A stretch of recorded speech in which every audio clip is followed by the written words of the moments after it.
Previously on No Reserves Radio. Oh my God, Angelo! Come on, have some self-respect. The Eagles can't hurt you if you don't constantly pander to them. Here's the biggest indictment of Dame that I can say. Dame has been so off this year that Ren went on live air and said Jalen Brunson deserved an all-star start over him. You are now Angelo Didululo. Do you think it is possible that the management of the Memphis Grizzlies are just buying into the reckless youth movement and they got rid of the one person in the locker room that probably was telling Ja to knock it off? Because he's taken advantage of me multiple times when I was younger. That sounded bad. Holy shit. Yeah, I think that's true. I think you're correct in that assessment.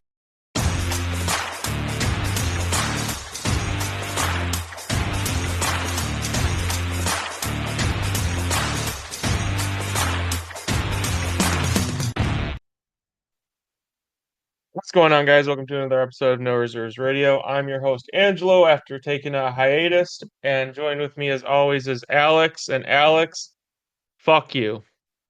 You just had to see it again. You had to be like, oh, no, I believe in the Bengals this time. The Bengals aren't just going to, willy-nilly give up 30 points. And by the way, I'll give you credit. You were right. They gave up 40. So fuck you for that pick. Fuck you for doing your little Alex thing and trying to be like, oh, I'm edgy. I think the Bengals still have it's over. The season is over, Alex. Just tell me the season is over for the Bengals. And let's move on with our lives. Okay, so how is it going, guys? How are you, Angelo? I can see that your feathers are a bit ruffled right now. Yeah. I watched that guess. whole game from start. No, I can't say start to finish. I turned off in the third quarter. I couldn't stand anymore. I couldn't handle anymore. It was just. But I guess you do have a point. It does seem like your season is over. You're not going to be one of the fans rooting for a team in the playoffs. I cannot relate, unfortunately, but I do feel for you. As I actually did think you guys had a chance. But, even with a pick six, Start the game. Yep. You guys really couldn't pull that one together. And it's a testament to how things are right now in Cincinnati, where it feels like no matter how many points you score, it just never feels enough, right?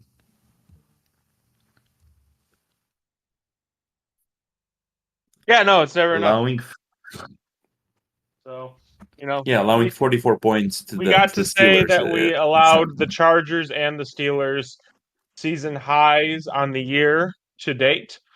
I'm so happy about that. Two offenses that are generally known for, running clock out and relying on elite defenses to bail them out. I'm so glad that, we have both those teams season highs.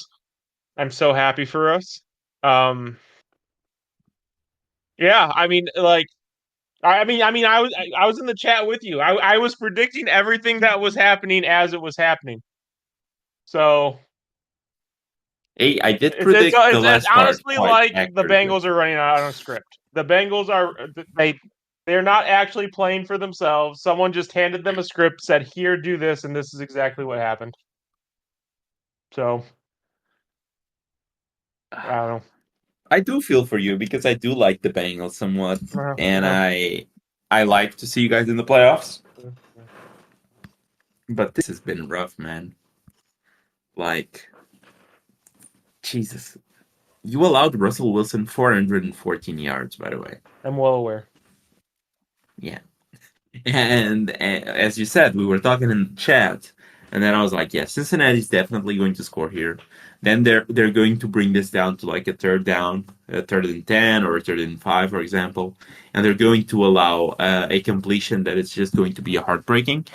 Close enough because it was 3rd and 4, and they bring in Justin Fields, where you definitely know that Justin Fields is keeping the damn football. And not only do you not sell to go against Justin Fields. You actually sell to go the opposite way. You sell to stop the run in the middle. You have like one guy trying to catch up Justin Fields. And for this instance, he manages to go down after the first down. So he didn't went down before that. He went down afterwards. So congratulations to Justin Fields. He learned something. But losing in a play that like is made for Justin Fields and you don't stop Justin Fields just tells you how much things are going bad right now for Cincinnati.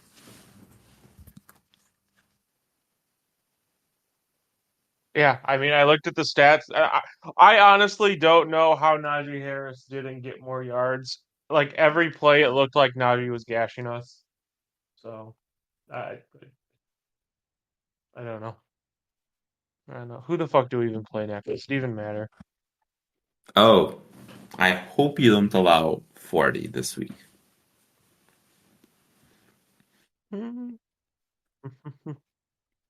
We talked about this Cincinnati team last Bengals. time out. Huh. Huh. Huh. Let's try and avoid that, okay?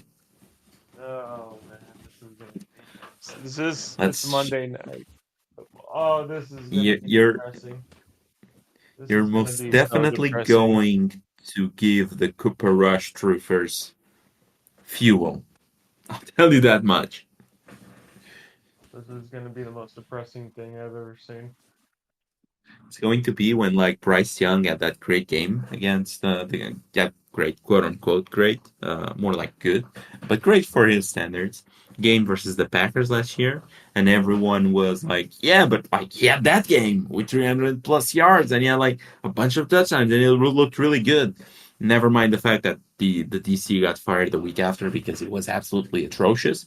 So I feel like it's a game like that that it's going to pop up for Cooper Rush here.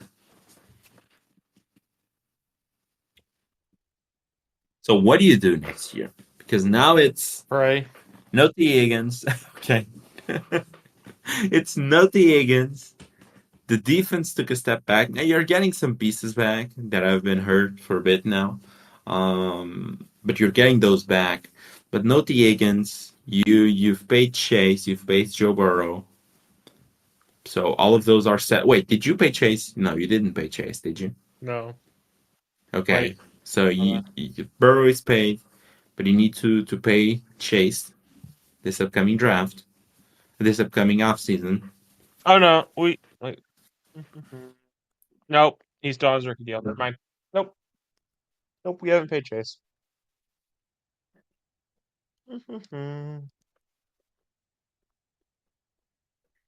Lovely.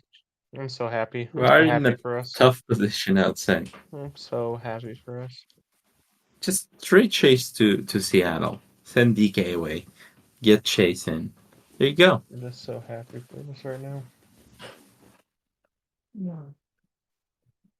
I wonder what this means. I wonder if we're gonna do the thing we did with the offensive line, where you're just gonna see a 3 year stretch where we do nothing but like draft like linebackers and pass rushers in the first Hey, the round. offensive line is at least serviceable right now, so Yeah, maybe that's the answer. yeah. We just need to spend like $300 million and 5 draft picks, and it'll figure itself out. That's that's going to be good enough. Just barely good enough. Hmm. So the Bengals lost. Your season is Oh basically shit. over. You lost yet another week to me as well. Did So I really? I like actually wasn't paying attention to that. you did. We were tied going into Monday Night Football. You were on the Cleveland Browns, and you got Jameis Winston basically. Oh yeah. Oh yeah. He So also that cost happened me. to you. He also cost me a fantasy week. Hmm, that's It's nice. hard when he threw for like 4 touchdowns and 400 yards. Like, how did it cost you a week? Because I was against Jerry Judy. Oh, okay. That makes a bit more sense. Yeah. Yeah. That was damn near 40 points. Right there. But we both Yeah. had actually good weeks this past week. I went 10-6. You went 9-7, if I'm not mistaken. Yep. -7. So we're doing some work, and the overall records are quite decent as well. I'm sitting at a nice and solid 94 and 115. You are sitting at 99 and 109 right now. That's not decent to me. Hmm. You're too hard Hmm. on yourself, Angelo. You're actually, I think you're missing a win. So, but you're missing a loss as well. So it evens out in the Yeah. end. Yeah. Yeah. And I'm missing a win and I'm missing a loss as well. No, no, I'm not missing a win. I'm just missing a loss. Wow. What other teams But yeah, played? What other games did you what? watch? What other teams played other than Okay. the Bengals? What games did you So watch? I watched the Seattle Seahawks, for example. Well, that's That nice. was a game, a weird game, in which, like, if you look at the box score for most of it, it would look like the Jets were absolutely murdering us. But no, they were actually just getting crazy lucky in the special teams department and the defensive department because our special teams, if I'm not mistaken, like fumbled two kickoffs, and so yeah, that wasn't the absolute best thing, but we managed to pull through. Aaron Rodgers looked very old, I would say that much. He did He'll not be look the good. He Browns was quarterback next year. Can you imagine? Especially you get the documentary for him that it's releasing like late this month, if I'm not mistaken. Enigma, the Aaron Rodgers documentary.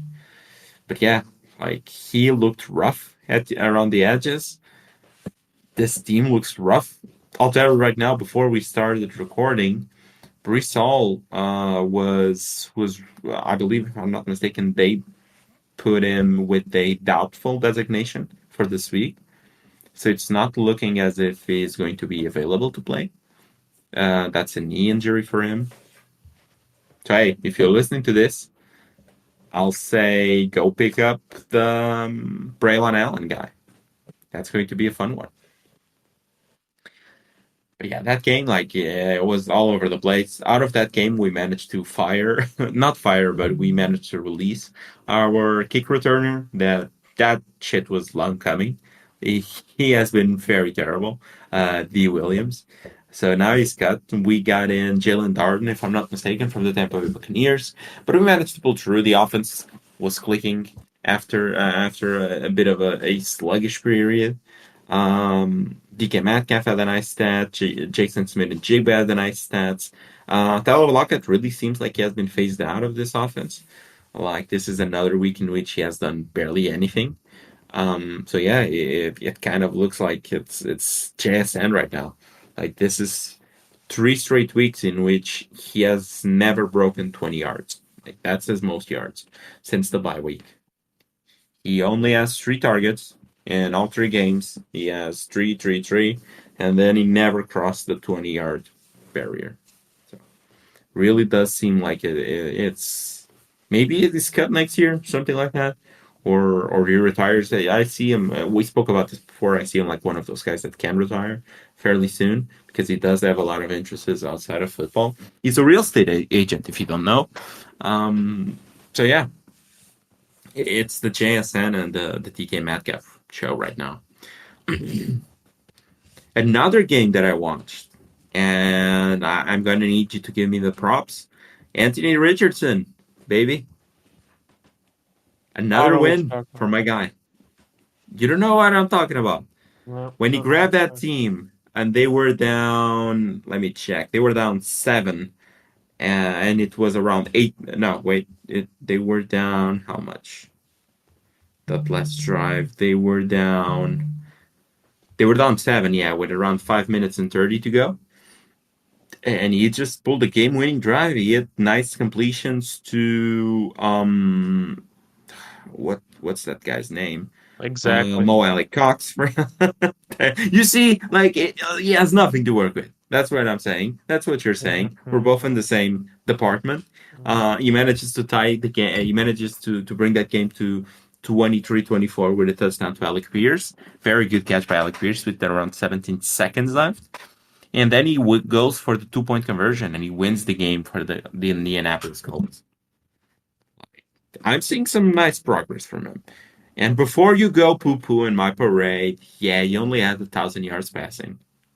Yards Jesus passing. Christ, 1,000. Yeah, wow. He fucking was 100 capable of yards it. passing. Oh, he's playing Madden in real life. That's why he had 1,000 yards passing. Oh, no, he only had 100 yards passing. That's true. But he wasn't taking those unnecessary shots. He was taking good. He was making good plays. He was reading the field okay.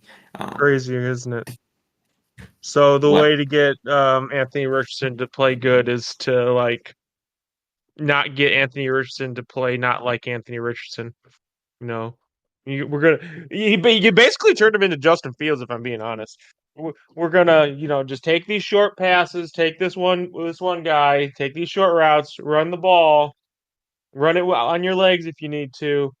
Tell me how Or this guy is any different than Justin Fields in Chicago. because versus the Jets, they Oh my needed them to God. win the game, and he went in there and he won them the game. He threw the ball 30 times. He threw for over 270 yards. He ran for another 30, so he had 300 yards all purpose. He scored 3 touchdowns, got the team on his back, win the game. Team on his back. He was down against the fucking Patriots. No, no, no. I'm saying versus the Jets. Versus the Oh, Jets there's Jets. was where he did all of this, and Okay, he won the game.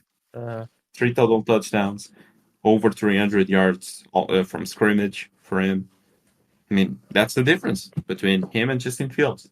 Like Justin Fields in that exact situation, like Anthony Richardson was, he was for sure going to take like a random sack that would just disrupt the flow of the game, or just a random fumble while trying to create something crazy. That's just what Justin Fields does. Like we've seen this time and time and time and time again. Like that's the difference between Richardson and Fields. Just one of those guys. Like it's a perennial like choker, let's say.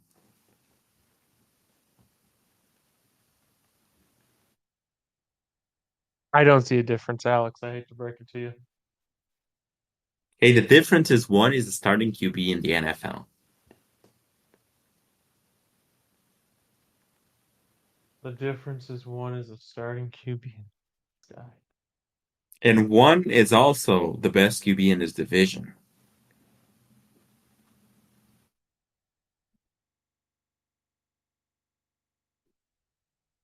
Such a fucking hater. Can can I let you know? Like you own CJ Stroud in fantasy. What have you thought about his performances so far? Pretty bad. Pretty bad. Pretty bad. Do you know when was the last time? And I'm just double checking this, so we're clear. Do you know that in the last how many games? I believe it was since week 8. Do you know where he ranks since week 8 in terms 26. of Okay, so you do know. You see the same stat as I did. Okay. Got it.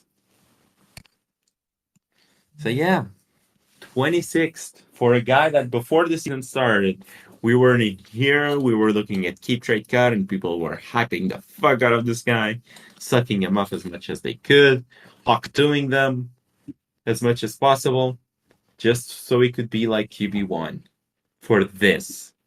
This is QB1. Is this your QB1, Angela?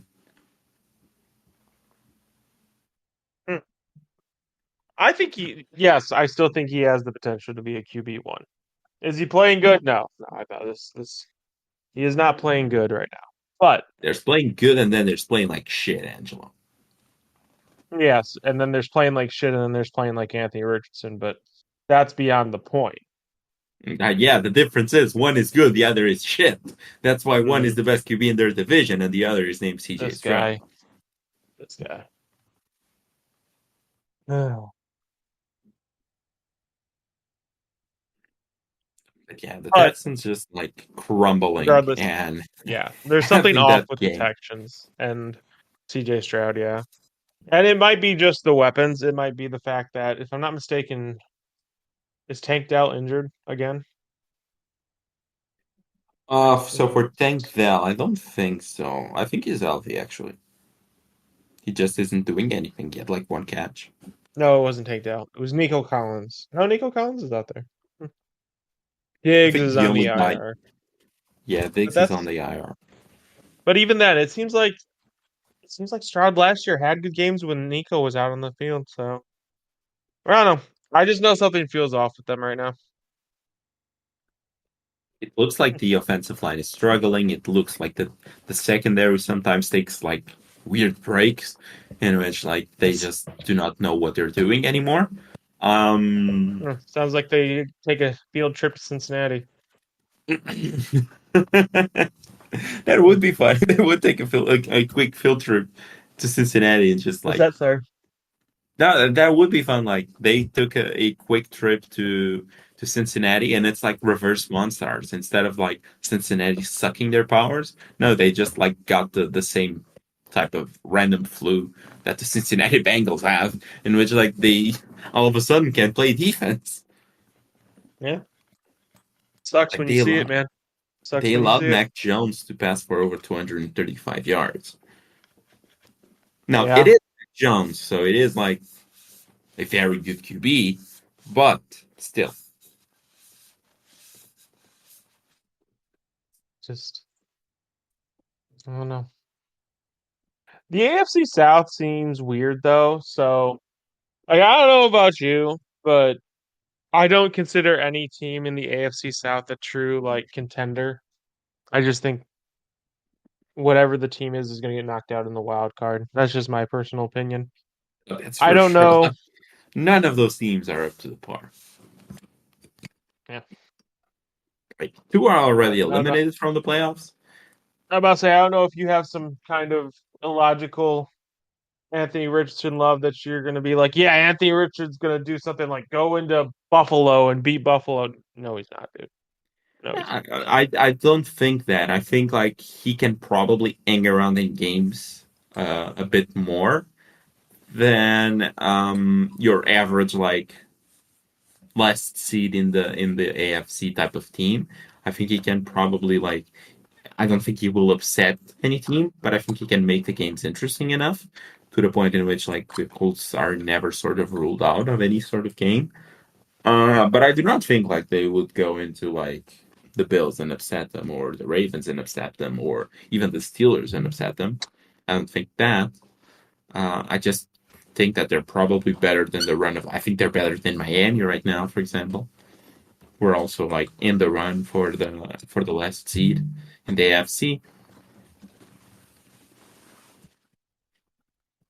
Oh, Now the thing is, there's another game that I sort of watched bits of,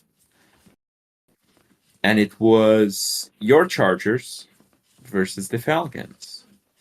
And I watched that game, and it's oh boy, Kirk Cousins. Kirk Cousins looks very rough right now, man. I'll tell you that much. Like the balls are coming off wonky out of his hands. He had 4 interceptions this game. The arm looked rough at times. Now, I don't know if it's just, and it's just not like this week. It's like it's this week. It's versus the Broncos versus the Saints a bit, not a whole lot. But he also looked a bit off. But it's like versus the Broncos and the Chargers. Like those are two of the what top five, top six defenses in the league right now. So it's like yeah. they just face two of the best defenses in the league, and that's why he has looked rough. But even if so, like then what are the hopes of the Atlanta Falcons in the playoffs? If they struggle this much versus good defenses, like what can you even face in the NFC that will be like a quick, not a quick break, but like a soft matchup defensively? Hmm. All this to ask you: do you think we see Michael Panics this year? This year, no. I still don't think we see Michael Penix this year. What would be the scenario in which you think he would pop in? Um, God, not sure if there is one. I was gonna say if the Falcons got eliminated from playoff consideration, but that's not gonna happen. I don't know if that's not gonna happen. Really? They face the Vikings. They are at the Vikings this week. Like the Vikings defense, for all intents and purposes, is yet again another good defense that they're going to face. Then they do face at the Raiders versus the Giants. But then the Oh, last shoot. game before week 18 is at the Commanders. I could The only, see a 2-2 record here. I mean, the only team they're competing with is the Bucks. But the Bucks, on the other end, if you look at the Bucks schedule right now, they're the same record right now, but they are facing at the Raiders, they are facing at the Chargers, they are facing at the Cowboys, and they are versus the Panthers. So I think it's more realistic to see a 3-1 record Hmm. for them versus what the Falcons have. Now the tiebreaker does go in the favor of the Falcons, so there's a shot that like even at the last game, they have a chance of doing something here. But the Falcons faced the Panthers on the last game of the week of the season, and the Buccaneers faced the Saints. So in division, all of those good things. But I don't know the way that this Falcons team is playing. Like I wouldn't even rule out a crazy loss to like the Raiders or even the Giants. Hmm. I don't know if I could say that. I don't know. I think best case scenario is a 2-2, honestly, because this team just doesn't look right. You're right. There is something that looks awful about the Falcons, but I don't know. It would be so weird to see them miss the playoffs. I just think. My preseason take was sort of that on. It just wasn't the Panthers. It was the Bucks after all. But I did say like I just didn't trust this team. Like this felt like the sort of team that looked a lot like the Jags from a few years ago when they had all of those young kids of Bortles, of Allen Robinson and whatnot. And they Yeah. just like they were on the Jags for a bunch of years. People were on the Jags for a bunch of years. And then like the season in which people weren't on them, they flipped the switch. And I feel like this can happen with Atlanta next year if they just struggle again this year. If they miss the playoffs again this year, I feel like people will be out on them. Um, and I feel like that's when they click finally. Hmm. So you think okay? So your theory is you think Michael Penix is just going to come in and it's going to be a smooth transition and it's just going to be all wheels up for the Falcons? I don't necessarily think like him coming in will fix anything for the Falcons. But as I said before the season started, out of all of the QBs drafted in the first round, since I knew that stat like at the top of my head back then, but like I believe it was like the last 56 QBs drafted in the first round. They all went on to be their team starters either at the year one or year two. Like I'm not saying like they took over a game and they became starters. No, it was just going into the season as a starter. It was either year one or year two. 100% of those QBs went on to be the starters at the start of a season. Like for example, like the Trey Lance situation in which he was named the starter prior to the season starting in the second season of his contract, and then he got hurt and he never got the chance again. But something similar to that, I do feel like there's a chance that it's Michael Penix at the end of this year and Michael Penix next year. Hmm. Interesting. Do you think so? Michael Penix is an interesting case because he sat the whole year. I mean, and granted, we've seen quarterbacks sit a season before starting, but he's 24. He's going to be 25 probably by the time he gets the start. What kind of expectations do you place on him? Like, do you think he can have a slow start to his career, or do you think he has to show flashes immediately, whether it's at the end of this season or the start of next season? Hmm. I kind of think like he has some time. Like for example, I don't think he has a full season in which he looks like. For example, let's say he had next year, he went on the season to be the starter, and he had a season like Bryce Young's first year. I don't think he would be given the same amount of leeway that Bryce Young was given, like a full season, some games, and then he got benched. Then he got yet another shot. I wouldn't think like I think like at the point in which he gets benched, that's going to be it.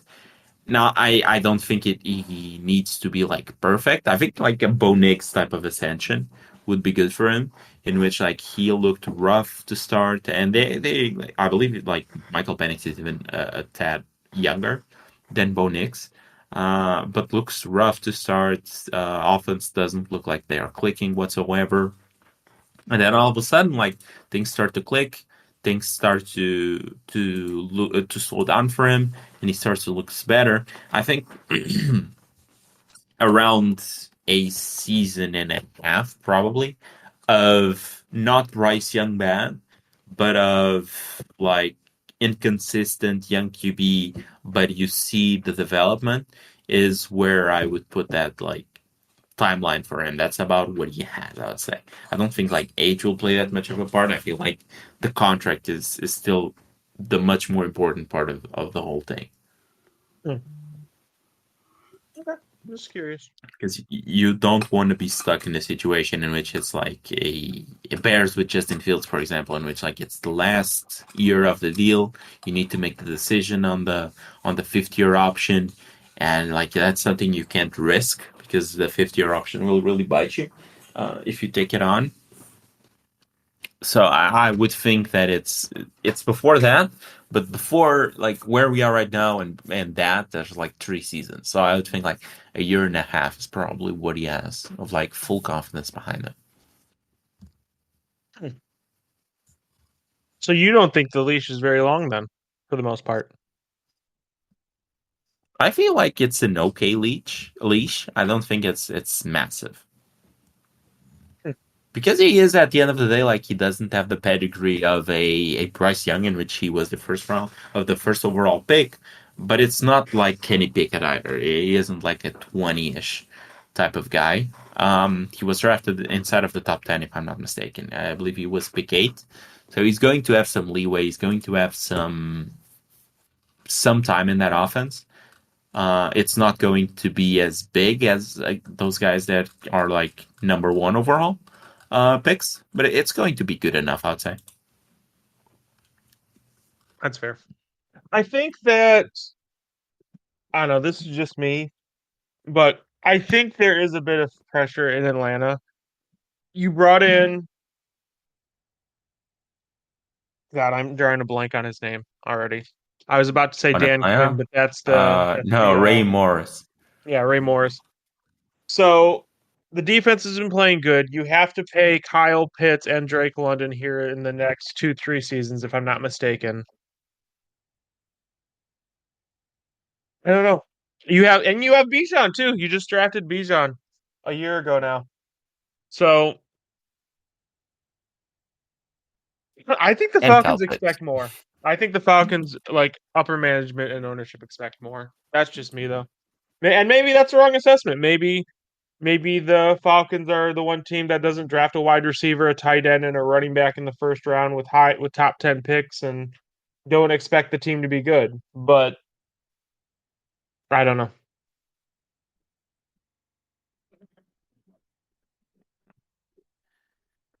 Do you think the Falcons did too much too soon when they decided that they were tanking every year, they were drafting within the top 10 every year, and they were still just hitting send on drafting all the offensive skilled position players.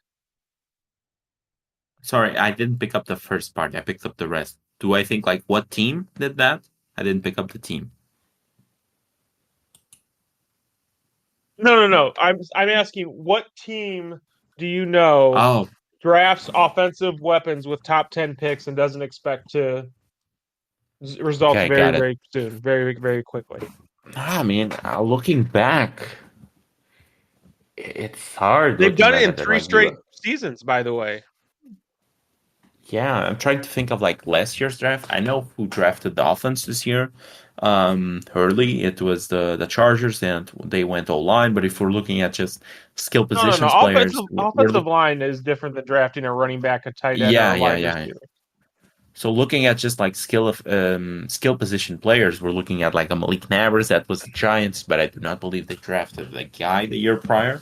The Bears went ahead and drafted a Ramadunze. Roma Dunze, yeah, this year, but I do not think.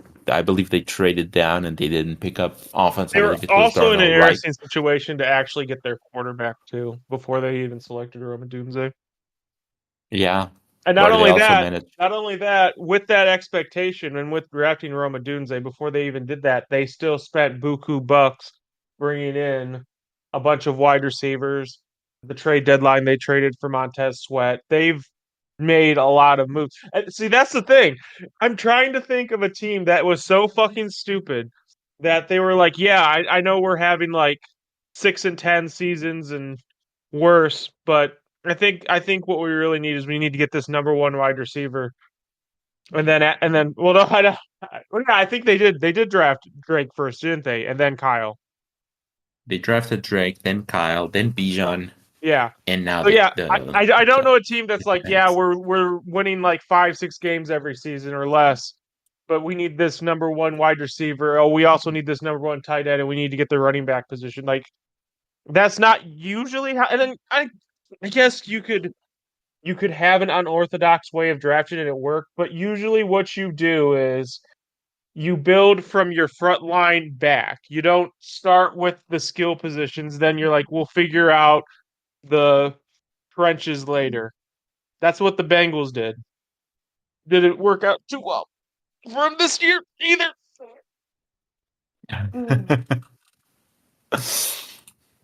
Go on. Yeah, well, no, I just feel like they're in a tough situation right now because, like, let's say, let's say this week it's a tough matchup for them. It's versus the Vikings. Let's say they lose this game and Tampa Bay wins.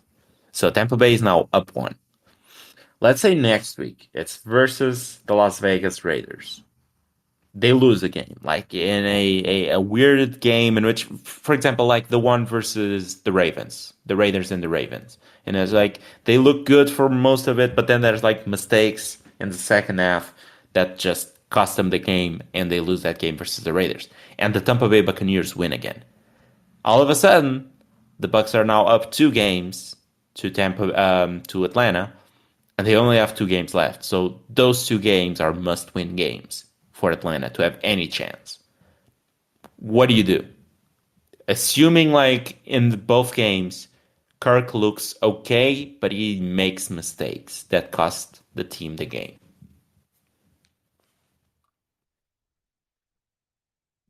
Hmm.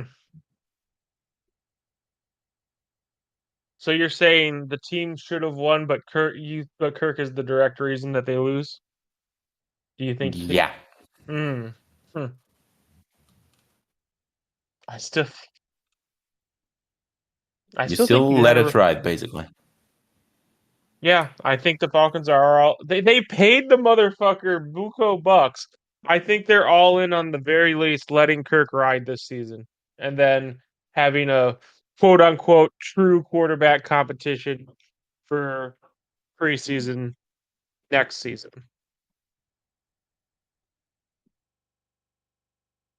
Hmm. Okay, so you're basing, and does Raheem Morris live that? Does Raheem say that again? Does Raheem Morris like live to see the next day? If they miss the Do playoffs? we think? Yeah. Somehow I think yes. Okay. If it's like by a game or barely by the skin of their teeth, I do think they would. I think you would. I don't know. Okay. So maybe I'm just over exaggerating things. That's just the way that I am. We are just silly Portuguese, just exaggerating things. Maybe Exactly. that's just it. Yeah, you just don't know how things work in America, and that's fine. Oh, we talked about it a bit. I know how things work in America. Do you know? No, the one thing that we were joking about on the show that Oh, we okay. shall not bring here. Hmm. I know how things work in America. Well, that's good. I'm glad. I'm glad I have educated you on how America works. Excellent. Yeah. Okay. So outside of those games, did you see anything else that you want to talk about? Do you want me to bring in another game? Because I watched a few more. Thanksgiving, there were a few games, but we talked about those already, We talked if about I'm not Thanksgiving time. mistaken. Yeah. Yeah. And we The talked about the only Raiders and the Chiefs live because we were watching that game live as it unfolded. So those are not necessarily talking points right now. Unless you want to talk about the Ravens and the Eagles. I watched that That game. game, that game was weird, right? Yeah, it was very weird. Can we admit that that one was a bad beat for me? That I should have won that bet? Or are we just going to pretend that Justin Tucker missing like two field goals and an extra PAT. point is Yeah. normal now? But yeah, at times it really looked like the Ravens were all over the Eagles. In terms of like they were really put like if you look at the QB stats, I didn't dream of this. Like Jalen Hurts barely passed for 1,000 yards for again 1,000. Jesus Christ, QB's throwing for 1,000 yards now every single game. Yep. No, he barely passed for over 100 yards right now. Versus Lamar Jackson, who not nearly. He really doubled the amount of yards that that Jalen Hurts had. And in terms of the running game, like you look at the final stat line for Saquon Barkley, and he had like around 107 yards running. But if I'm not mistaken, he had like a massive long run in there, in which really bolstered up the yardage number because I remember at times I was looking at it and he had like around that 40 yards running, something like that. But he broke a big one late in the game. I believe it was like a 25-yard run or something like that, with around 7 minutes and 56 left in the game to really propel those numbers a bit. Because like you take that away, and it's like you look at the Philadelphia Eagles offense, and they win this game by 5, and they don't even have like over 200 yards of offense without that like big run of Saquon. And I know it's like it's pick and choosing what I'm taking out, but it's still like just for the sake of the conversation because it looked like it during most of the game in which they were really struggling on offense, and the Ravens were getting um, inside of the 40 quite often, inside of the 30 quite often, and they really never managed to get those final points and have good outcomes in those trips to the Philadelphia 40, Philadelphia 30, Philadelphia red zone. Do you think we're going to So see a transition to how aggressive John Harbaugh's play calling is on fourth down, especially when they're in the other team's territory? I wouldn't be surprised because he looks hell bent on keeping Justin Tucker, and rightfully so. Like he is the best kicker ever, and maybe it's just going through a bad stretch, but this is not something that you want to address right now. You probably want to address that in the off season at best, and it's like we're nearly in the playoffs, and there's no kicker available that's probably better right now than Justin Tucker. No, So probably not.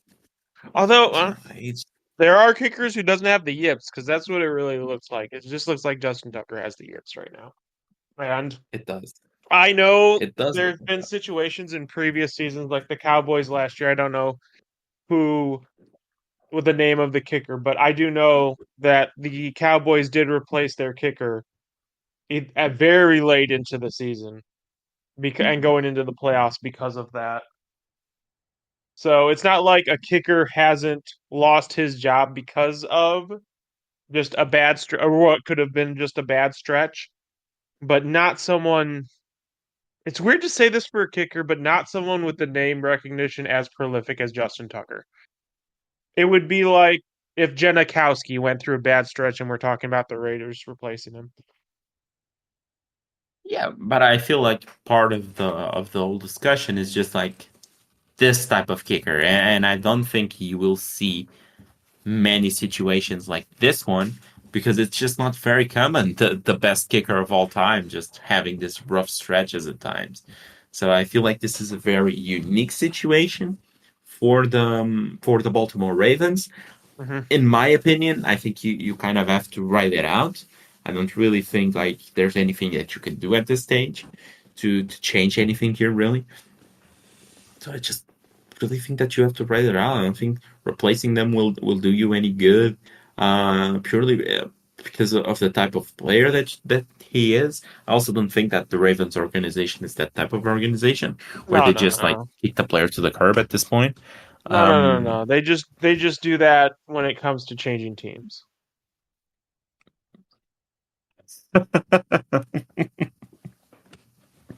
What? they're loyal to a fault. Aren't you saying like the time that they switched up from one place to another? You mean when they abandoned Cleveland and then went to Maryland? Yes, yes, that is what I'm referring to, Alex. That's a maybe I was thinking maybe I didn't pick something up because you looked fairly serious when you asked that. But no, I got you. I got your joke. See, that's way before my time, but I still got it, man. Yep, It's still way got it. before I even got into the NFL. Yep. So I'm all over the place there.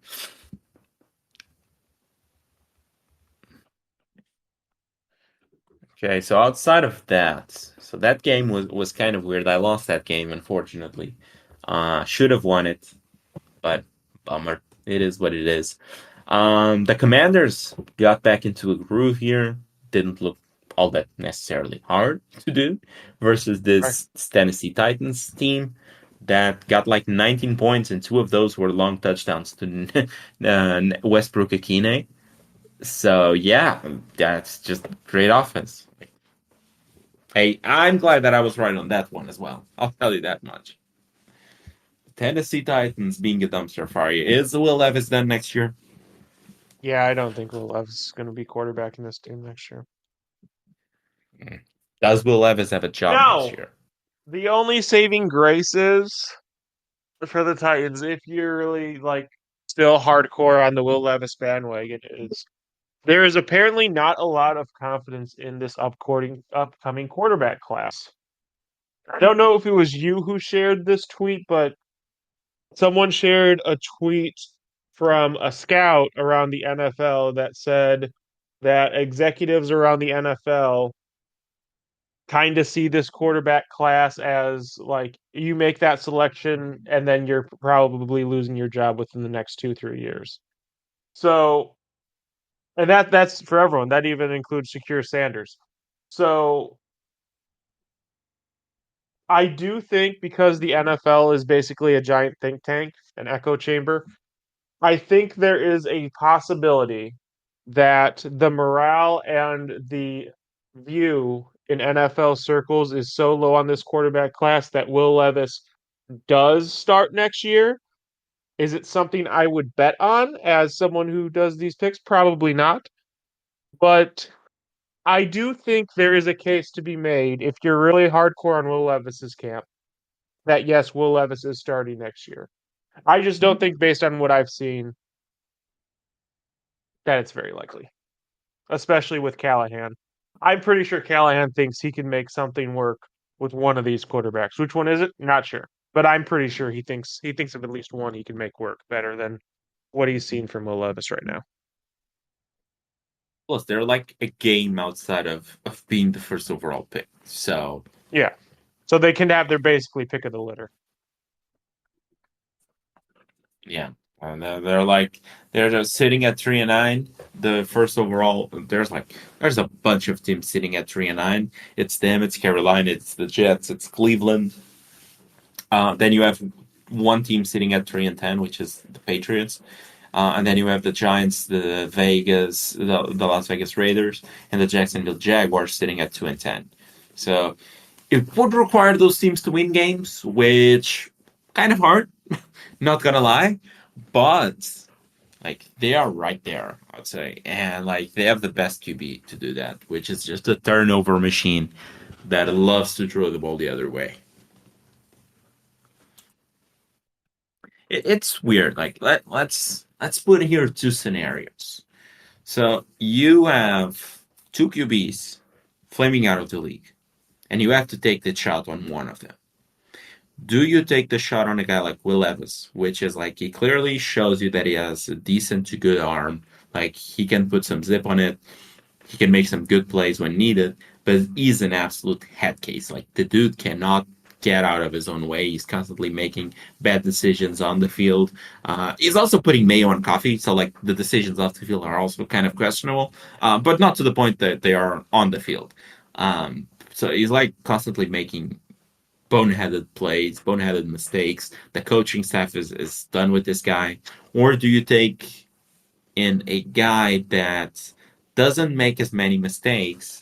So he's a relatively quiet guy in terms of like he's more of a possession guy, keeps the possession of the football more, but he really can't move the offense because like the ceiling really isn't there. Which one of the guys do you take?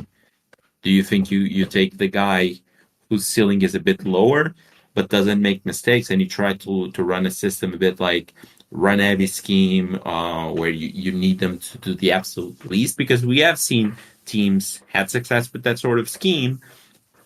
Or do you go in with the prospect that has a higher ceiling, makes the mistakes, and you have like Smith, Sam Darnold type of situation in which we've also seen teams having success with?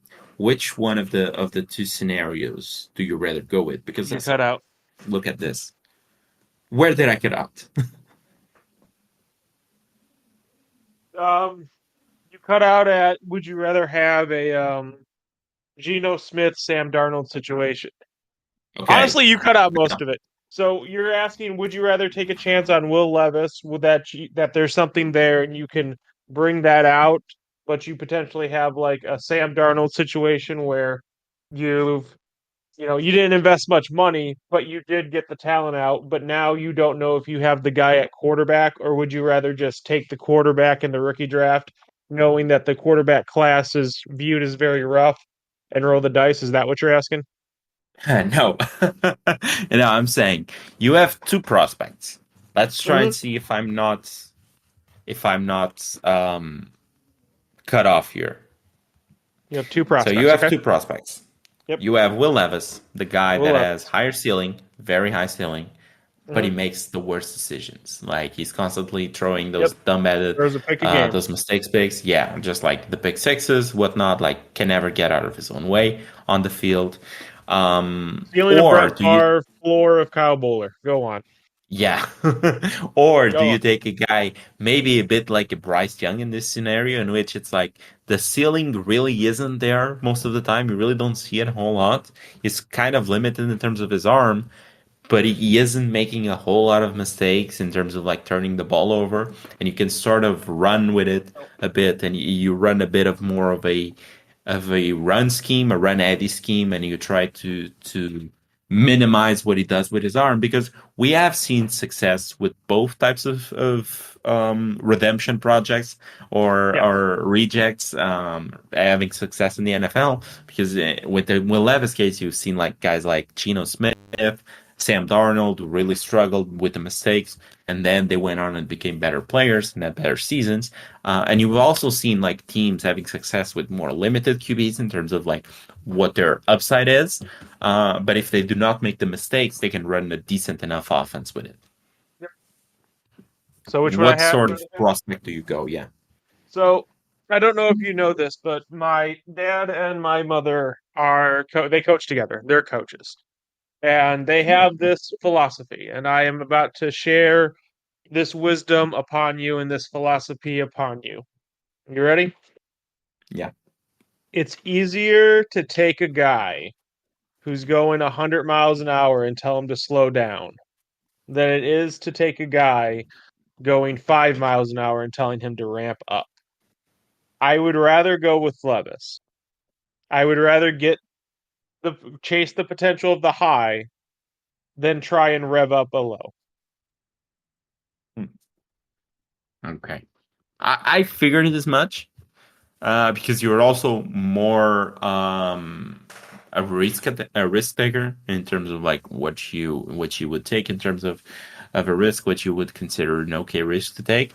So I would think that as well. I don't know. I'm kind of torn because I guess it kind of depends on how much you trust on the guys.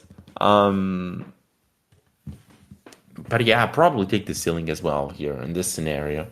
Yeah. But it would depend on QB from QB. Like for example, between Bryce and Will, I'll probably take another shot at Bryce. And I do think, do you think as well, as we're talking about Bryce, and as we transition a bit from this, do you think he gets another year with the Panthers? Because I kind of do right now. No, I don't. You don't think? You think they go I think QB? he should have another year with the Panthers, but no, I don't think he does. They are sitting at 5 right now. They are one of those teams that are 3-9. Um, but Yeah, no, it's I don't think so. he's playing a bit better. The thing is, He is and I playing heard better. the argument. Here's the Yeah, thing. But maybe we're going the same way. Yeah, go ahead.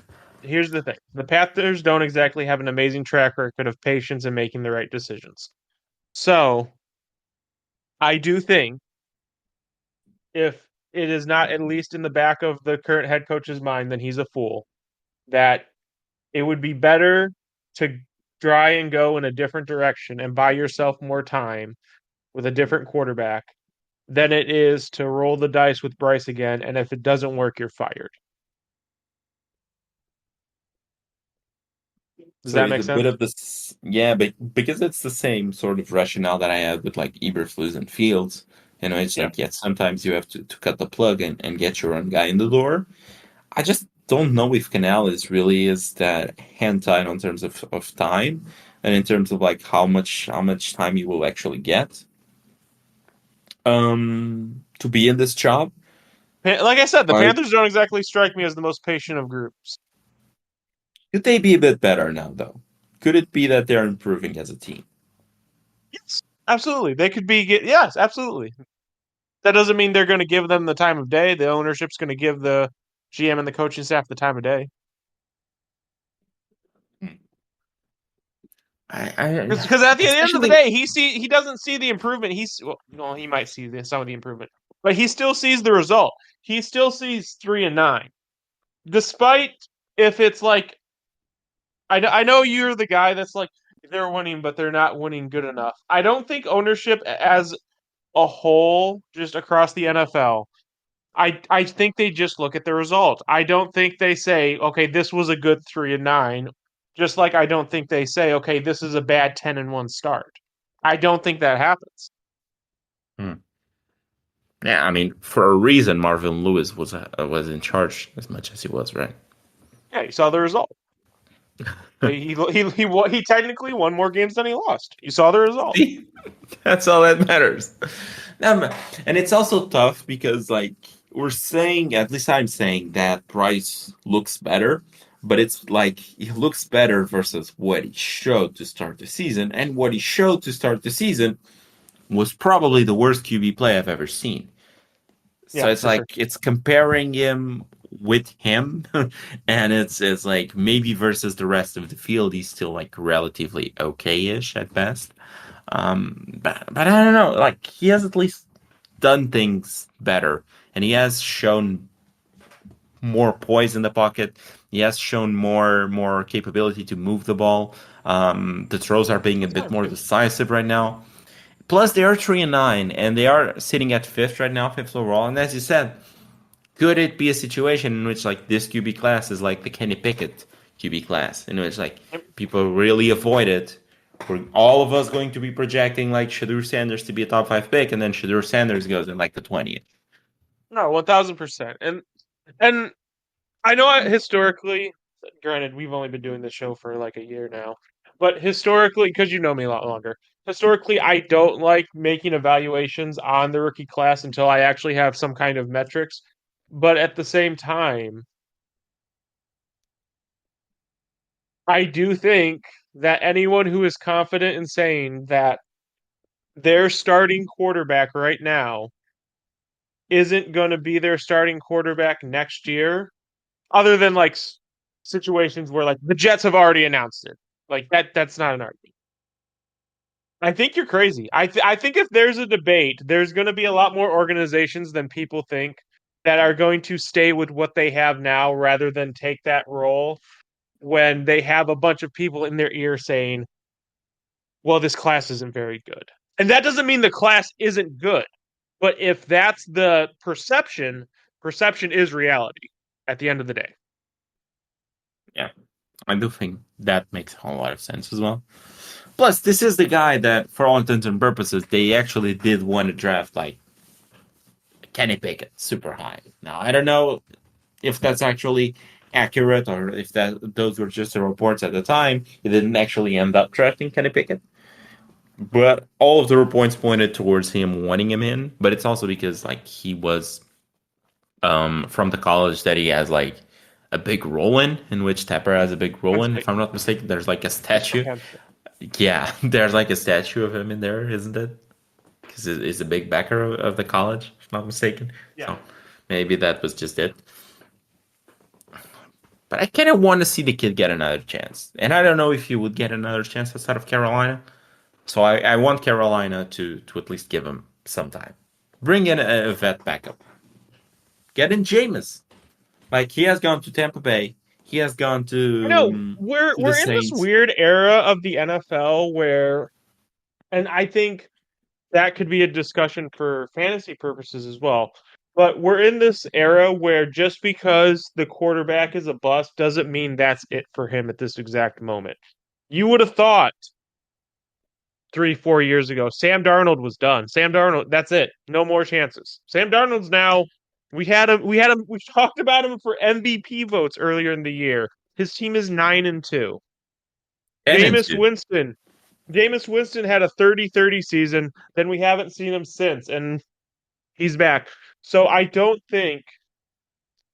Again, I think if you say it with any confidence, like just a guaranteed blank confidence statement, if you say, I don't think we're going to see Will Levis again, or I don't think we're going to see Bryce Young again, you haven't been paying attention to the rest of the league. There is totally a chance we see them very, very, very soon, and they look a lot better than they look now. Is it a guarantee? No. But I think in this current NFL format, where the talent seems to be so high and the quarterback play that you need to hit is so much higher that there's a chance. There is a chance. I would also say there's probably a bigger chance than a guy like, for example, a Bryce Young gets another chance over a guy like Will Levis purely because of the draft capital as well. That really plays a part, I Yeah, think, that could be true. in the psychology of coaches because that's like you can grab that guy who was a top Someone picked him five. 101. Yeah, 101, 103, 105, top 5, top 3, top 1, whatever. You can grab one of those guys that have a lot of upside, and if you can get him to turn it around, you're going to be the guy that turns it around, and that's going to count for something. There's also that psychological effect where, like, if you grab a guy who was, I don't know, where Will Levis went, like, early second round pick, Yeah, he went early second. Yeah. there's not a whole lot of extra quote unquote prestige in doing that because like the perceived talent wasn't really there to start.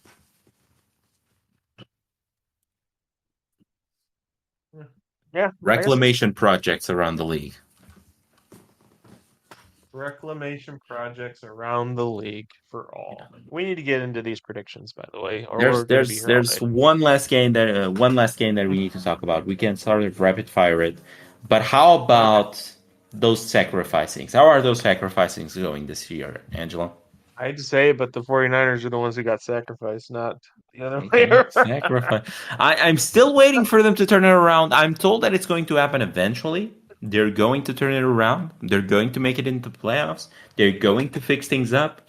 Meanwhile, they keep losing games. They keep losing important players. So eventually, the people who have said that they're going to turn this around are probably going to be like that Homer meme where he just goes inside of the bushes and disappears. Um, This so, has been a bad season for your boy. The 49ers and the Bengals both have had hype going into the season and both have just like fizzled out. but it's Bad. a good season for you because you managed to turn a first round pick into two first round picks I in like did. weeks. Or you I you did. grab McCaffrey for a first and A you traded playoff team McCaffrey first away. round pick. A Yeah, playoff team. playoff team first round pick. And you grab that first and it became two firsts all of a sudden. You're a magician. I am. That's how I win Dynasty, baby. That's how I do it. Well, win is sort of like a loose term here. Let's put a break on that. Let's put a break on win. Listen. At least in our league, the only thing you've won is like probably the record for the lowest max points forever. Probably. I probably do have that. You probably have it for a few years as well, in terms of like back-to-back seasons. I'm pretty sure, Okay. yeah. I'm pretty sure I had it for 3 years in a row. Yeah. Hey, Yeah, I'm the and best. and the Bills look Even when I'm the absolutely worst, I'm the massive. best. Even when you're the worst, you're the best. And the Bills look absolutely massive. They look great right now. I know I don't get it. I want to know like they're running. You, I know you said the Chiefs ran on plot armor last week. The Bills also kind of look like they're running on plot armor just based on how they're playing. But we've Like seen the Bills do this in terms of like being a great team in the regular season, and then they get punched in the mouth in the playoffs, and shit hits the fan. So I'm not entirely certain if like the Bills have changed or if this is the same old Bills, but they at least look a bit better than previous I mean, years. their kryptonites all look bad. The Bengals might not even make the Bengals aren't making playoffs. The Bengals aren't making the playoffs, and honestly, the Chiefs do not look like the Chiefs right now.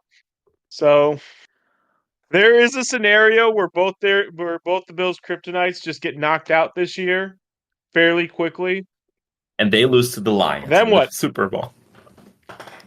That would honestly, Bills Lions is the Super Bowl we all need. So are we going to be able to do the power rankings this week? Heck no. What are you Heck crazy? no. Oh my god, we've been at it for like what, and an hour and change, an hour and 20 probably. And Yep. we still need to do the predictions. Okay. So let's jump into the predictions before it takes any bit longer. So, of course, we're recording this on Friday. What day is it today? 6th of December. So yeah, Thursday night football happens, and I made the pick. Angelo didn't make the pick, but I know what Angelo was going to pick because, as you know, if you've been following the show, he always plays against me on Thursday night football. But this time, I'm just I gonna got the point dub. this out. I'm just gonna point this out. I'm just gonna point this out. Yes, it was. Never mind. Never mind. Never mind. I'm wrong.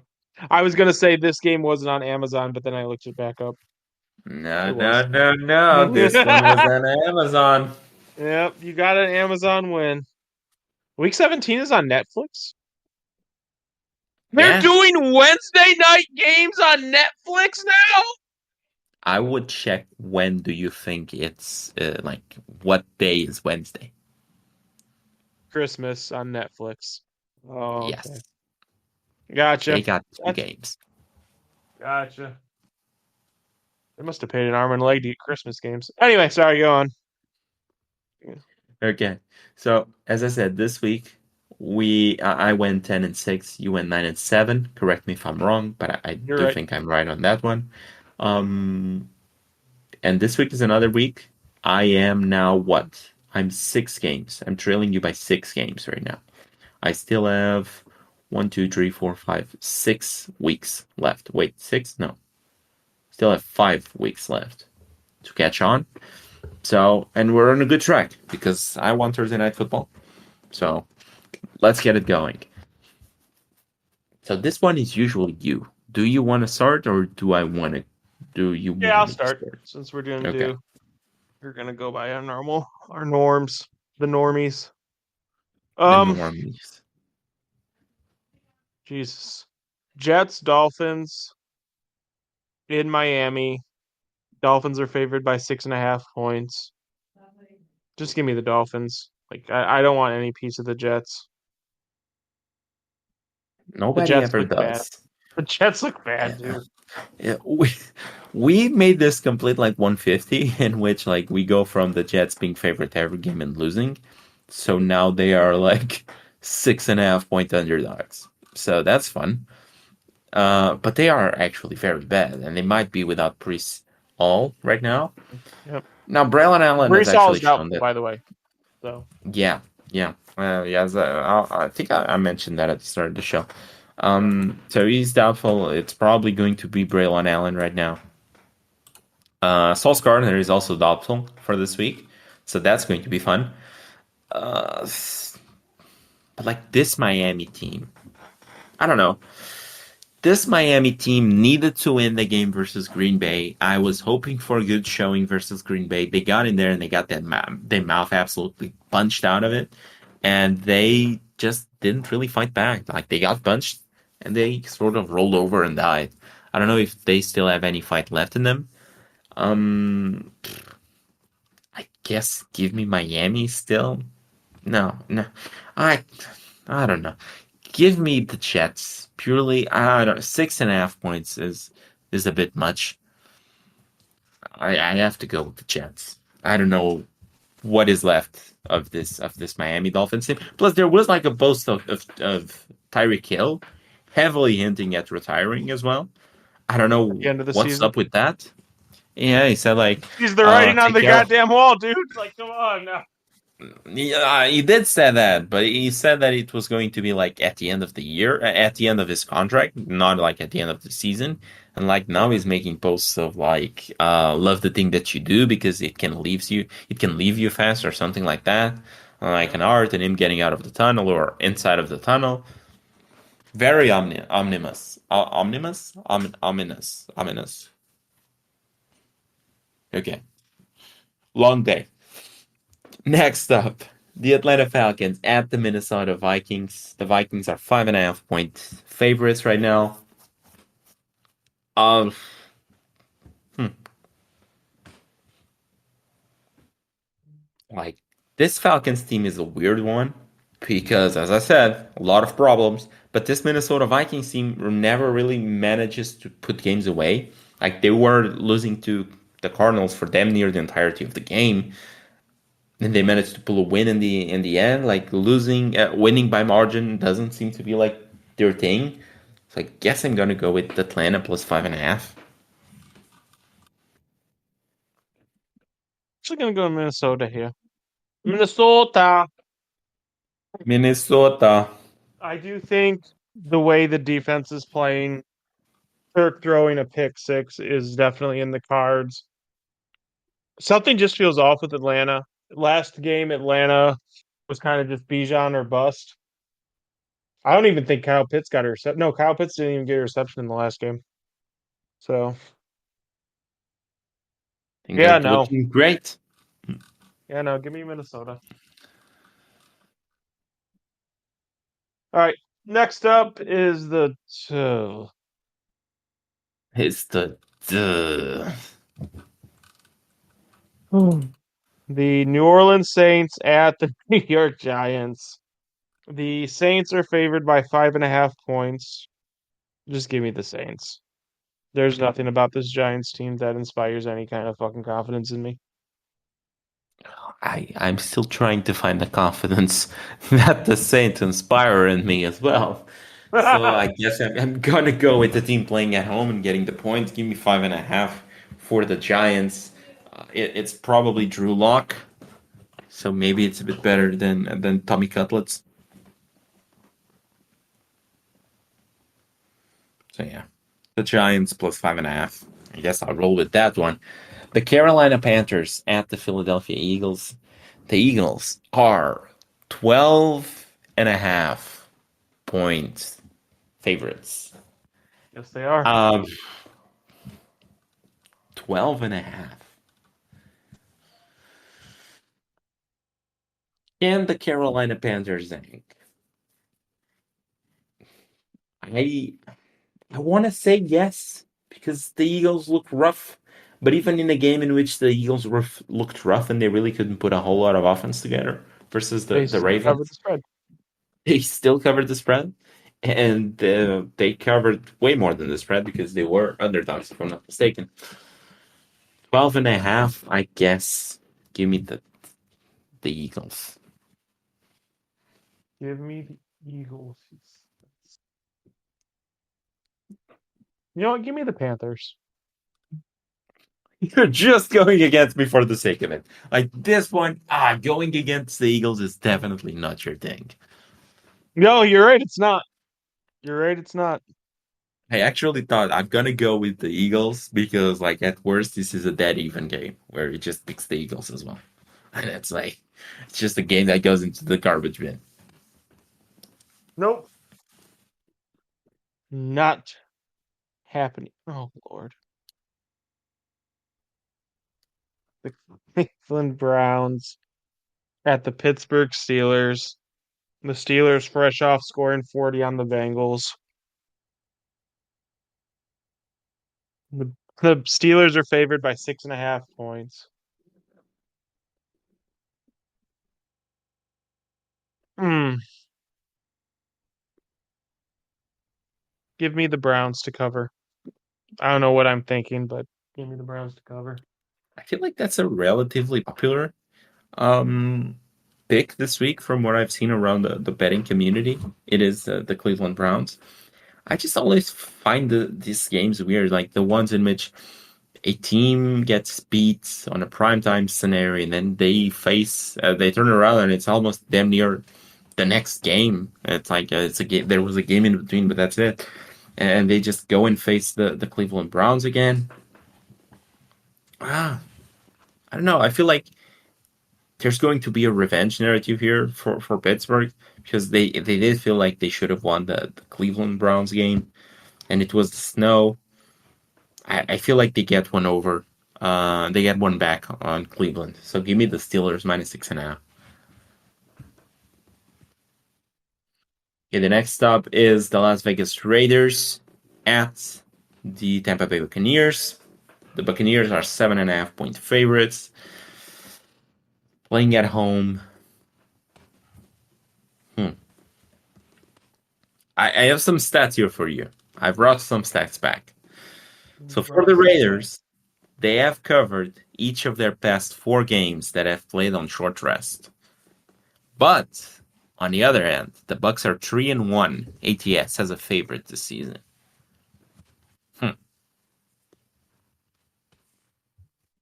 I think I'm gonna go with the team that still has something to play for, even though they really, again, they can't seem to win by margin. I'm gonna go with the Tampa Bay Buccaneers -7.5, and I hope the Carolina Panthers game was sort of a fluky game. No, the Yeah, next, give me the Raiders. of course, of course, of course. Never with me. Nope. Never It's with me. not been paying off recently. I'll tell you that much. You're right, it hasn't. It has not. Okay. Oh my God. Yeah. Good luck. The Jacksonville Jaguars at the Tennessee Titans. The Tennessee Titans are favored by 3.5 points. You know what? Just give me the Titans. I think they have the best unit on the field, which is the Titans defense.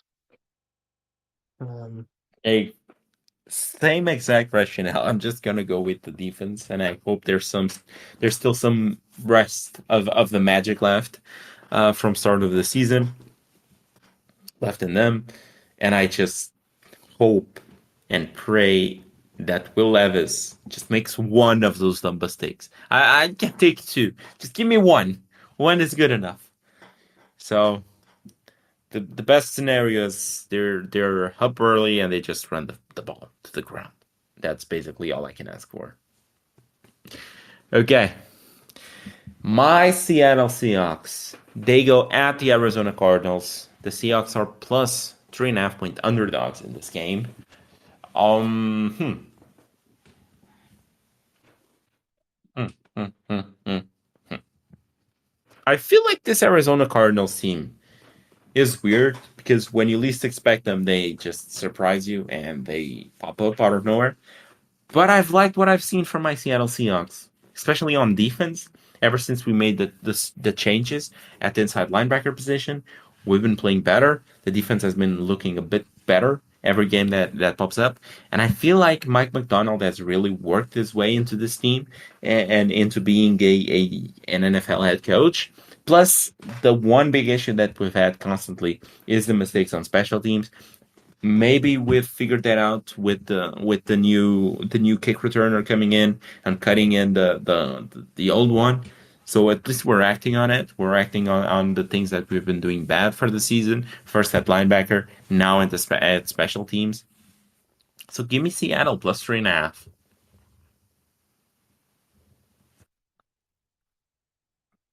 Hmm. Give me Arizona. Every time I've gone against Arizona, they've gone to bite me in the face. So, maybe I can give your team some good juju, or maybe I'm right.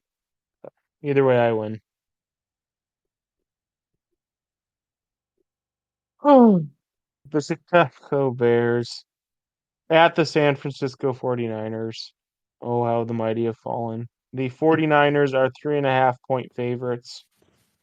Give me the 49ers. I still have hope that they can Hey, cover against the Bears. I'm just gonna take the Bears. Gonna take the best unit on the field, which is probably the Bears defense at this point. So give me the Bears plus 3.5. And plus, it's the new coach magic as well. Eberflus is out. Thomas Brown has had the highest rise up in ranks I can remember from a guy that goes from like passing game coordinator to head coach in like 3 weeks or something. That's just wild.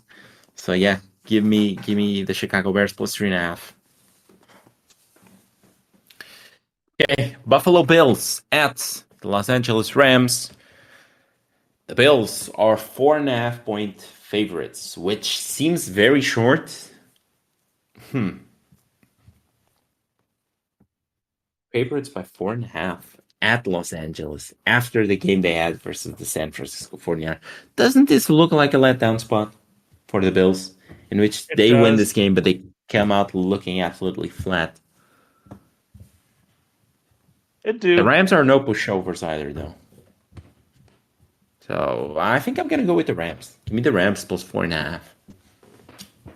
I think you just put the Alex Kurtz on my good old Rams. I'm gonna go with the Bills. Um, Jesus. Finally a good game. The LA Chargers at the Kansas City Chiefs. The Kansas City Chiefs are favored by 4.5 points, and I think the Vegas betting odds realize they have fucking plot armor as well, and they're no longer making their lines huge lines. I'm going with the Chargers here. I have a sneaky suspicion that this is going to be a very close game. I'm right there with you. I'm gonna go with the Chargers. I don't know if they win, because I still think the Chiefs have plot armor at this point. But I do think it's going to be a very close game, and I think it's probably going to be a field goal game. One of those typical KC games in which like they have the ball late, they're down like by 2 or 3, or no, they're down by like 1 or 2 points, and they just march down the field, and Mahomes makes the play, and they kick the field goal to win. I just feel like that's just a formula for them. So yeah, the Chargers plus 4.5, but the Chiefs probably still win. Finally, the Cincinnati Bengals Oh no, don't you say it now. at the Dallas Cowboys. Mm-hmm. The Cowboys, Go on. 5.5 point underdogs Mm-hmm. with 10 plus days of rest, playing on Thanksgiving. Go on.